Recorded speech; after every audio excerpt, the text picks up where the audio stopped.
The recording has started.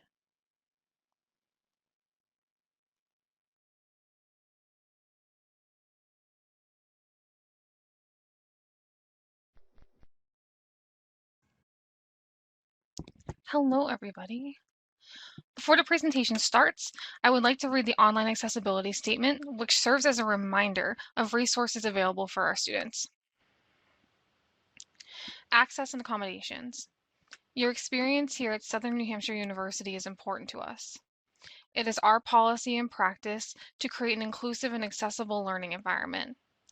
If there are aspects of this event that present barriers to accessibility, please notify the Online Accessibility Center, the OAC at snhu.edu, or by phone at 866-305-9430, or the Campus Accessibility Center at cac@snhu.edu, or by phone 603-644-3118 as soon as possible. Attendees may complete the OAC live captioning and live ASL interpreter request form and provide at least 1 week advance notice to coordinate event accommodations.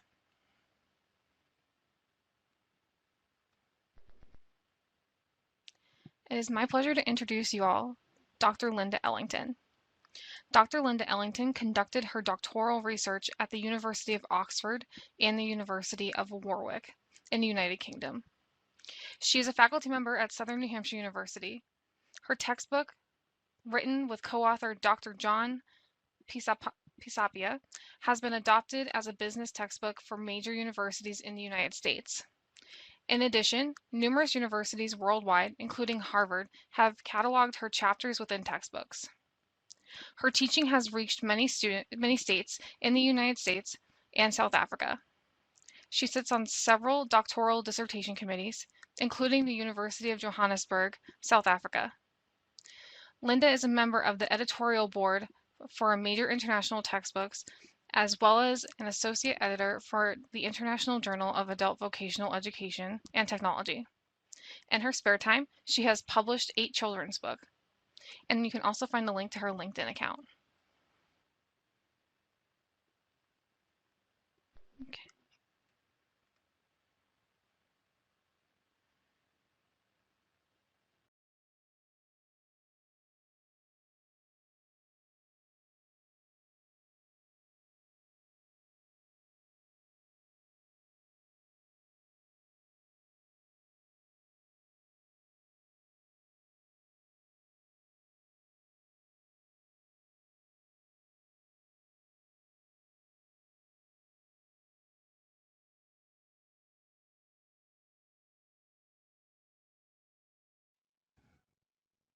Hi, Gail.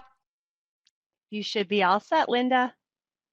Okay, thank you so much. Hi, everyone. I am so honored to have you all take an hour out of your very busy lives to spend time with us. And it's a important conversation to have about curiosity within leadership. And so what's really interesting before I keep going is yesterday, Dr. Paul LeBlanc, the president of our university, held his senior team in a meeting to talk about curiosity. And I thought, how powerful is that? If he gets it, we all get it. So he talked about the importance of having curiosity and then having humility. There are 2 cornerstones that he talked about in his meeting with the senior team and his board of directors, is that this organization, are all of us, team members, faculty, staff, students, need to contain or express or just grow with curiosity and humility as our base moving forward. So what a perfect segue for him to allow us to now spend some time together talking about the curiosity quotient. And do you have that CQ DNA to lead? And we're going to talk about how do you know. So let's get started. Is CQ in your DNA? If you look at your DNA, really CQ, which is curiosity quotient, and I'm just going to keep calling it CQ, is that you have the curious approach to life always, and you always ask questions, even if it drives people nuts. I ask my colleagues questions all the time instead of providing answers, and I know I drive them nuts, okay? But the CQ is the desire to know, to learn, and to the gaining knowledge and wisdom and discovery. And I don't know anything that's more exciting than for us to be able to do that. And so there are 8 steps that I have researched and identified that says, are we ready to see if we have the curiosity in our DNA? Can we get the curiosity if we don't understand or know if it's in our DNA? And so here we go. Before we get started though on the 8 essentials, I just want to take you through a very quick detour into the nitty-gritty of how to use your curiosity quotient in your DNA. There's absolutely no point in any of our learning if we give each other the tools unless we know that we can put them in action. And so let's first ponder a thought. So let's think about, where is the source of curiosity found? Research sometimes tells us it's genetic, just kind of like the IQ. Is it genetic? Researchers tell us that the IQ, our curiosity CQ, is a gift from our ancestors. Is it? I don't know, but it's a fun topic to have. The gift that the researchers talk about is the innate power, the power within us to discover hidden connections between images, ideas, words that no one else has ever seen before. And then to be able to link those ideas and those words and create for the world utterly unique work. I mean, if we just think about all the unique things that have occurred in our lives that no one thought of before until the person with the CQ did. And so does curiosity come from the unconscious mind? That's a really cool topic to talk about. Do you resist the labor that curiosity demands? Because it does take labor. It does take thinking power. It does take energy for curiosity and its demands. And do you cultivate curiosity, and how do we do that, right? Or do you just say, I'm not curious, so, to heck with that. But do you cultivate it, not only in yourselves, but in others? And then I saw a really cool statement the other day in research that said, everyone who has a body experiences curiosity. Even the animal kingdom has experiences of curiosity. So those kind of the first things to think about, and as we head into the essentials of curiosity. So, okay, step 1. Step 1 in curiosity is to tell great stories. You need to be curious. If you're going to tell a story as a leader, and all great leaders do, right? You need to be curious about why you're telling that story and how it connects to those who are willingly listening to you.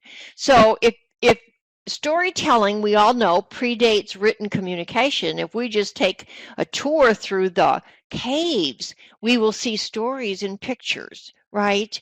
And they didn't need words to tell the story. So it's really that ancient. So why are well-told stories so powerful? Because they elicit emotion.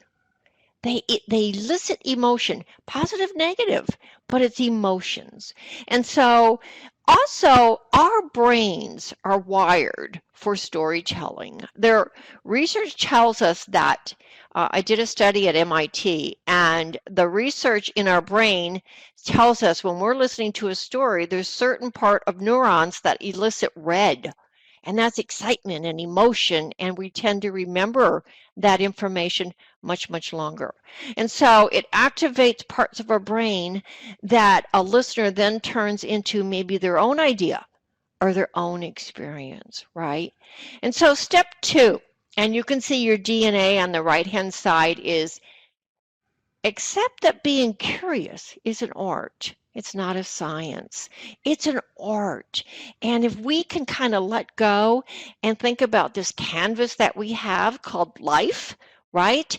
What would we put on that canvas? It's a blank slot until we put stuff on that canvas. And so curiosity is an art. Just free draw. Just think about it and have fun. And then be comfortable. Oh my gosh. Be comfortable with failure, not with the lack of effort, but with the fact that if you want innovation in your team or in your own lives or even with parenting, right, it has to come from curiosity, but you must give permission to fail. When I went and studied for my doctorate degree at the University of Oxford, I had the joy of shadowing the chancellor around, and he was a hoot. They do talk different than we do, but I loved it. I absolutely loved it. But I said, how do you hire people? What is the main reason? He said, we hire people that have failed. And I what you do? And he said, yeah, otherwise they wouldn't be learning. And so kind of think about that. Even some of the greatest educational leaders in the world want people to fail. In fact, they reward for failure. You're never penalized for failure. And so give permission to provide failure, but continue to learn from that failure, right? So that's a double-edged sword. So, but be comfortable with it. It is in your DNA.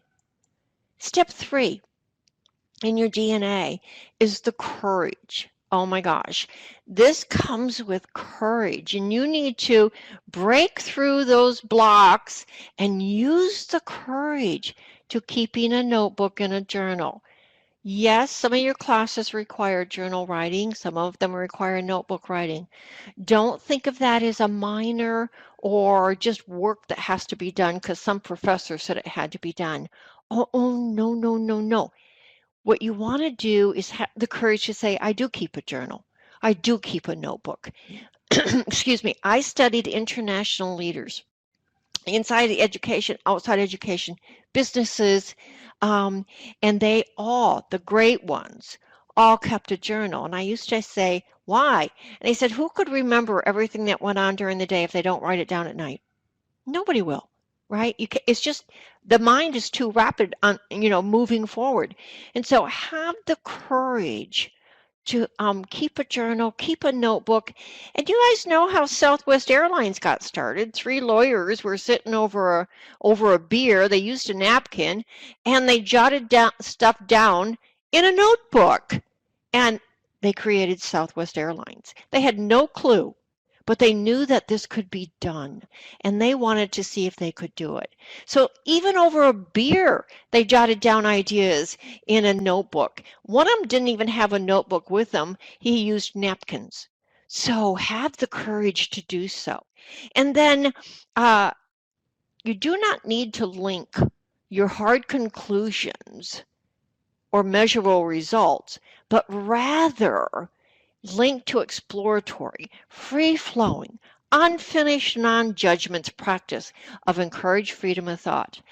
If that isn't one of the most powerful statements we could provide to people around us, is that we give you non-judgmental practice of encouraged freedom of thought.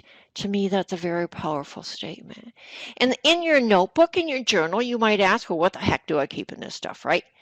And if you looked up Google and say which leaders kept journals, you will see that a lot of the museums have chronicled the journals and the writing of many of these leaders.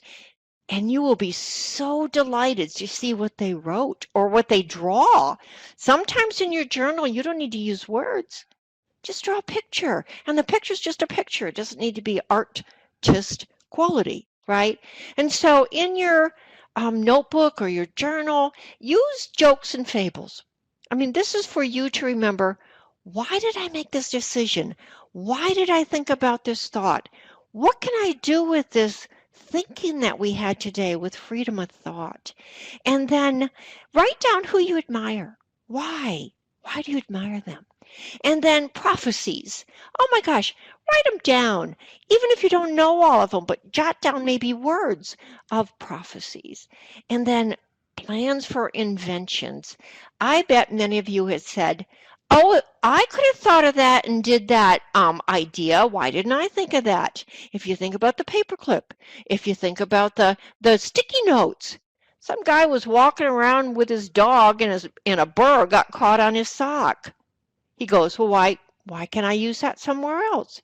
And he worked for 3M at the time, and he thought of sticky notes. So have ideas, keep your mind open, and then indeed do sketches and doodles. I teach a class on leadership doodling, and there is so much research on the power of doodling. And so have the courage, break through those blocks, and keep notebooks and journals or wherever you want, napkins like the Southwest Airline guys did over a beer. So have the courage to do that for step 3.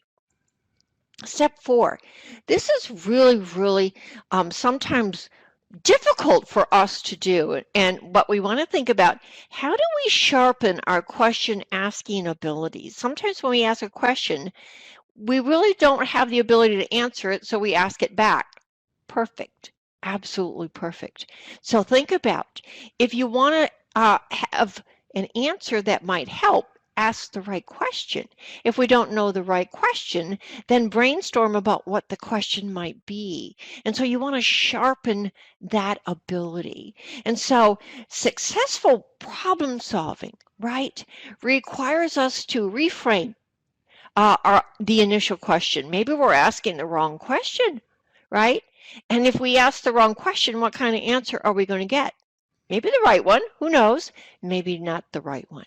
And then if you ask the right question, it releases the challenge from where it may be rattling around in an unclear way, like in your brain or out there when you look around the world.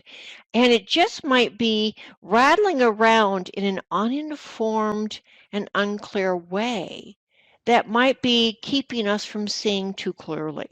Or another way of saying that is narrowing the way we see the world. So think about that. And then one of the key things for leaders, and in this leadership awesome sessions you're experiencing, avoid the drive-by questions. I just can't stress that enough, that are not perceived as supportive conversations, but rather has the unpleasant vibe of an interrogation. How many times do we ask a question and you can see the body language of the person kind of taking a step back? Maybe their shoulders go up, maybe their eyes look down. So avoid the drive-by questions, even though we live in a drive-by world. I mean, everywhere you go, you can pick up stuff through a drive-through, but not questions, and put them in with supportive. So how do you do that? You sharpen your question ability. And then research tells us that the science behind why questions work so well is the fundamental truth that neuroscience has laid bare. We are what we give our attention to. And if anything you learn from step 4, that is a very powerful comment from research. And based on research in our brains, which is neuroscience, we laid bare we are what we give our attention to. So let's start thinking about, okay, our curiosity. We want to sharpen the question ability, right? Question asking ability. And have fun with this. It's a part of growing as a leader. So have fun with that. Okay, step 5. This is sometimes hard for leaders. I worked at IBM for 25 years. I understand that sometimes I needed to shut up, right? And I should have told myself that, but we all grow. And so step 5 is you want to strengthen your curiosity and intelligence by listening. By listening. It's very interesting to me that we teach public speaking classes. I don't know if we ever teach listening classes. And I always wondered why that was, right? And so your acute curiosity DNA gene is going to kick off if you just take a moment to listen. Develop that as a lifelong commitment, and it will enhance your interpersonal intelligence, which is self-knowledge. And that is so key. You want to seek feedback. A lot of leaders don't want to seek feedback. They don't want to know the answer, or they think they're above the answers. And sometimes that gets our companies, our organizations, our morality, our decisions global wide off the train track. And so seek feedback. Don't be afraid of that. Okay. And then be desirous. Have the desire to patiently hearing the opinion of others. Sometimes we'll say, well, what do you think about that, Gail? And she'll start thinking a minute, and I don't give her the time to even think. I just jump right in, right? I need to give Gail, whoever I'm asking, time to, okay, put that in my brain, think about it, and then give them the space to say what they wanted to say. I had a dean I worked with down in Florida where I taught, and she would ask me a question, and I had to think about that for a moment. And she goes, well, you need to have an answer right now. I can't process it that quickly, right? And so be careful with that. And one of the key things for us is listen more, speak less, right? I mean, if that isn't a motto for all of us, right? The motto or the mantra should be listen more, speak less. Even if it's outside our organization, if you're in the community, if you're raising children, and all that kind of stuff, speak less. Let the person talk. Give them the space to talk and give them the comfort that whatever they say, you're not going to judge, right? Okay, and then this is really, I thought this was so cool the other day I read this, so I put it on this step 5. Are the curious folks in your organization on the other side of a pane of glass, shouting to get your attention, and yet you can't hear them? Because are you too distracted by your own fill in the blank, right?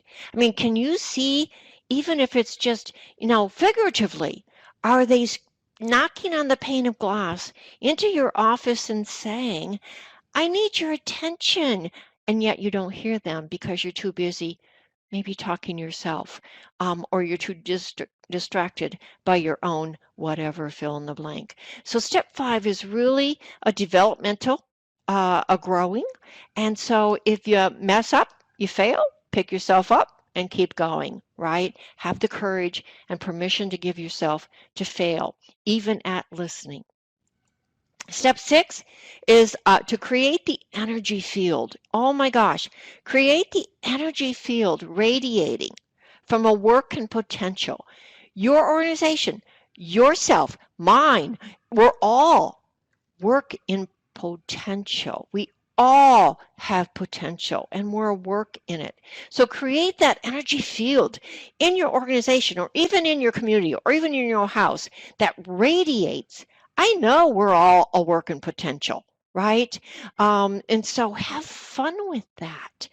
The energy curiosity culture is a gift to the world and every being in it.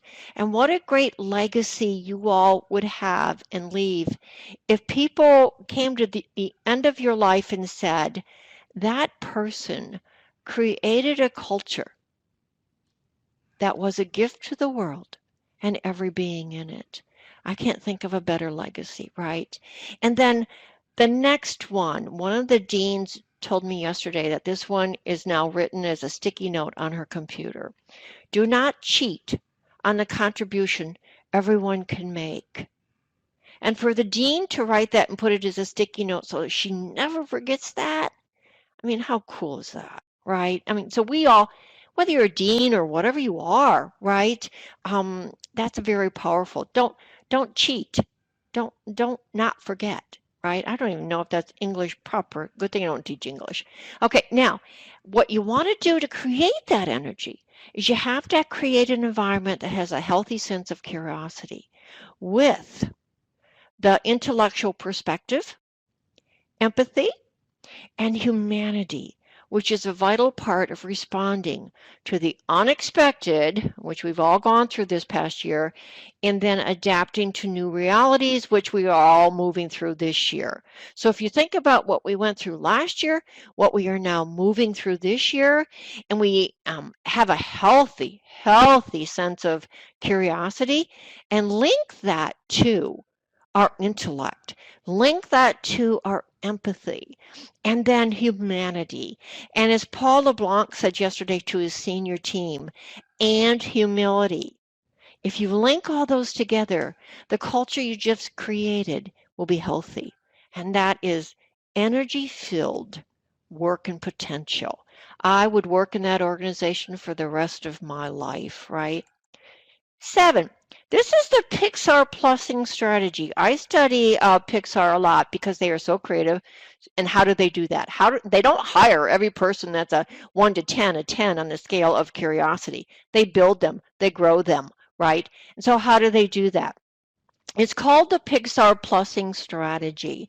And so then what they do is it's almost like brainstorming. Some of you have been through brainstorming, and it's a general rule in Pixar that when they're in a conference room or in the lunchroom or wherever the heck they are, you can offer one criticism, but only if you have an idea for a constructive suggestion.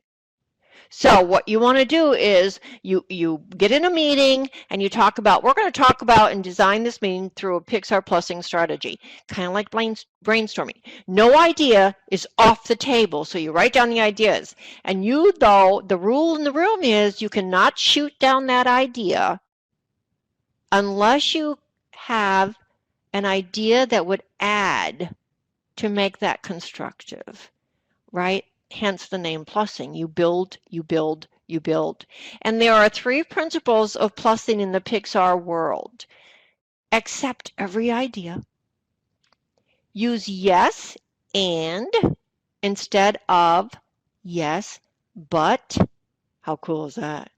And then make your colleagues look good. This is not about making ourselves look good. That's not the 3 principles of how Pixar uses this to create genius. You got to admit, they create genius, right? And so if you look at the Pixar plussing strategy, start to apply it into your organization. And it is the open-minded act. It is an act of taking an idea and making it better. Holy cow, how awesome is that? And if you think about all the Pixar ideas that have come to truth, they did exactly this way. And you all know the story behind how Pixar got started. Steve Jobs got fired from Apple, and he decided that they could fire his body, but they cannot fire his brain. And so he and a couple people decided to take their creativity and create Pixar. And they had no idea what they were doing, but they knew that they were curious enough and outside their comfort zone to go in this direction. Now you got to admit that's pretty darn cool, right? And so Pixar plussing strategy. I encourage everyone to find a way, have the courage to bring this in to your organization, whether it's at work, community, family, whatever it is, church, whatever it is. Have the courage to do this. Step 8. This is so cool. Step 8 is to develop a treasure trove of awareness. Raise up your game. Dare to rise. There's a beautiful song that is called Dare to Rise. If you haven't heard it, oh my God, put YouTube on, put in Dare to Rise, and it'll blow your mind away. You'll start singing that song. And so develop a treasure trove of awareness. And awareness means you do dare to rise above where you are, wherever you are. And basically another way to look at that in awareness is that you take small chunks of a bigger action and you practice those small chunks. Right? It's like your surgeon doesn't just go in the day after med school and do brain surgery. They go in, they do little bits of pieces on the brain with others helping them do the brain surgery. Think about that the same way. Practice your small chunks of the bigger action.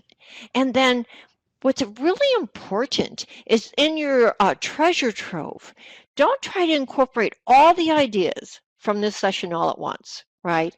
But start somewhere and try to match one step and get it into your bones. If you can get these curiosity 8 essential steps as small chunks into your bones, you will create greatness. Absolutely continue to create greatness. And what will your legacy be? Right? We all will have a legacy when we reach the end of our awesome journey. And you're either going to create that legacy or someone's going to create it for you, right? And so have the courage to do so. And that is so important. And then basically remember, answers are closed rooms. If someone asks you a question and you just propose the answer without expanding on that questionability, they're closed rooms. But if you ask questions, they're open doors that invite us in. And so one of the best ways to do this and to practice this is ask, what if? What if we did it this way? What if you thought about this? What if? And keep it all very positive. What if? You can bring in some negatives to make sure that the car isn't crashing, right? Or the planet's not blowing up. But what if? Very simple, but very powerful 2 words. And I've raised some children, and one of my young sons would call me from college and say, Mom, what if blah, blah, blah? And I said, okay, what if the worst thing that could happen was what? Answer that. He said, I don't know, death. I said, okay, what if what you're going to do, the worst thing that could happen is death? Would you do it? Well, no. I said, okay, keep asking yourself, what if? What's the worst that could happen? And so it was always fun. We talked through some very stressful conversations, but if you just ask, what if? And remember what I said earlier, give them space to answer. Pause. The white space in your books, any book you read, has white space around. They're called margins. In research tells us our brain is trained to know that there's white space around those words. There's white space also in our question and listening. So give people time to use that white space around your question and give them time to think a moment and then to answer. And how awesome. I mean, that is so powerful. So that basically is the 8 essential steps for curiosity. I encourage all of you, take your small chunks. In academics, we call it chunk learning. Take a little bit here and there, but build upon it. And have others grow with you. Have the courage to take this presentation or any of this material, any way I can help any of you, have the courage to say, let's try this step. Let's see how it works. Would it work? Why does it not work? You know, etc. And so I thank all of you, and I'm so honored, as I said in the beginning, that you took time out of your busy day to join us. And I think one of the most powerful words I heard last night was Paul LeBlanc when he said he took his senior team. These are the big guys that run the group, the university. He took them through the importance of having curiosity, or we might not be around in the next 100 years. And so let's join with him and with us and our curiosity and our world, and let's leave our legacy to say, yeah, they made the world better because they allowed curiosity.